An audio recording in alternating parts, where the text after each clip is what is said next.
আপনারা এত আজকে দোলের দিনেও থানাতে কেন ভিড় করেছেন? দেখুন, প্রথমেই সবাইকে দোলযাত্রার শুভেচ্ছা। আমরা থানায় কেন আপনারা সবাই অবগত আছেন।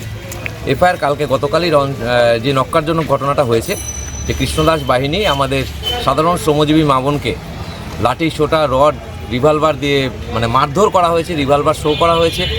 আমরা শ্রমজীবী মানুষ প্রত্যেকের পরিবার নিয়ে আতঙ্কিত রয়েছি। কারণ পুলিশ 3 জনকে অ্যারেস্ট করেছেন, এটা জাস্ট একটা আমাদের ভাওতা দেওয়ার জন্য। যাদের ধরেছে প্রিন্সিপাল অ্যাকিউজ যারা আছে কৃষ্ণদাসের প্রধান এমরম, যাদের বাই নেমে করা হয়েছে, যতক্ষণ না প্রত্যেকে অ্যারেস্ট হবেন, আমাদের শ্রমজীবী মানুষ যতক্ষণ তার পরিবার সমেত তাদের প্রোটেকশন প্রশাসন না দেবে, ততক্ষণ আমরা আন্দোলনরত থাকব। যেহেতু আজকে দোল পূর্ণিমা, তার জন্য আমরা জনসাধারণের যাতে কোনো রকম ব্যাঘাত না ঘটে, সেই হিসাবে আমরা থানায় এসেছি। পুলিশ প্রশাসনকে 3 ঘন্টা টাইম দেওয়া হচ্ছে। 3 ঘন্টা পর যদি পুলিশ প্রশাসন প্রকৃত দোষীদের অ্যারেস্ট না করলো, আমরা অবস্থান বিক্ষোভে যাচ্ছি। কোথায় যাবেন, আবিষ্কার করবেন, কোথায় অবস্থান বিক্ষোভ করবেন? সেটা এক্স্যাক্ট জায়গাটা আমরা ঠিক করিনি, আমরা অবস্থান বিক্ষোভে বসবো। বলছি যে কতজনের নামে অভিযোগ ছিল আপনার? কমপ্লিট 22 জন নামে এফআইআর হয়েছে। এই 22 জনকেই অ্যারেস্ট করতে হবে।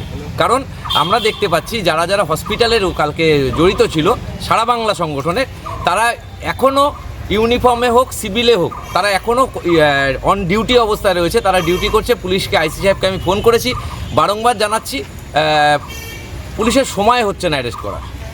বলছি যে আপনাদেরই দলের তারা এরকম দাবি, তাদের ওই একই দলের কি কেন? দেখুন, আমি একটা কথা বলি, যেখানে আমাদের মাননীয় মুখ্যমন্ত্রী, আমরা যার দল করি, সভানেত্রী আমাদের মহিলা, এবং রাজ্যের মুখ্যমন্ত্রী মহিলা, রাষ্ট্রপতি মহিলা একজন। তো আমাদের সবারই তো পরিবার আছে, সবারই মা বোন আছে। তো একজন যদি দলের হতেন, আপনি যার কথা বলছেন, যদি কৃষ্ণবাবু প্রকৃত দলের লোক হতেন, শ্রমজীবী মানুষের ভালো চাইতেন, তাহলে মা বোনদের এরকম লাঠি ছোটা রড চেন দিয়ে বাড়ি মারতে পারতেন। ওনার বাড়িতে মা বোন মেয়ে নেই, আমাদের পরিবার নেই, আমরা রীতিমতো আতঙ্কিত। পাল্টা ওনাদের অভিযোগ, ওনাদেরকে হ্যাকেল করা হয়েছে, মারধর করা হয়েছে এবং তাদেরকে স্লোগান দেওয়া হয়েছে, কটূক্তি করা হয়েছে। সংবাদ মাধ্যম সবাই অবগত আছেন, কৃষ্ণদাস একটা ত্রাস, উনি একটা ত্রাস সৃষ্টি করতে চায়।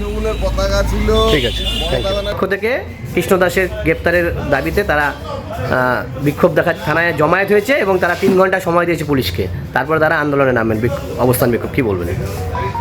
অবহেলিত উত্তরবঙ্গে চিকিৎসার ক্ষেত্রে যাতে মানুষ চিকিৎসা সেবা পায়, তার জন্য ভারতবর্ষের লোকপ্রিয় প্রধানমন্ত্রী এবং জলপাইগুড়ির লোকপ্রিয় সাংসদ নরেন্দ্র মোদীজি এবং জয়ন্তদার উদ্যোগে জলপাইগুড়িবাসী মেডিকেল কলেজ উপহার পেলেন।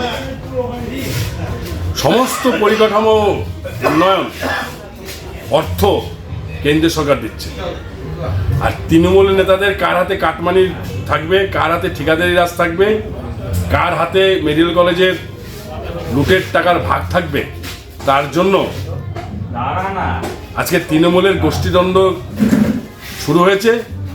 মানুষ পরিষেবার থেকে বঞ্চিত হচ্ছে।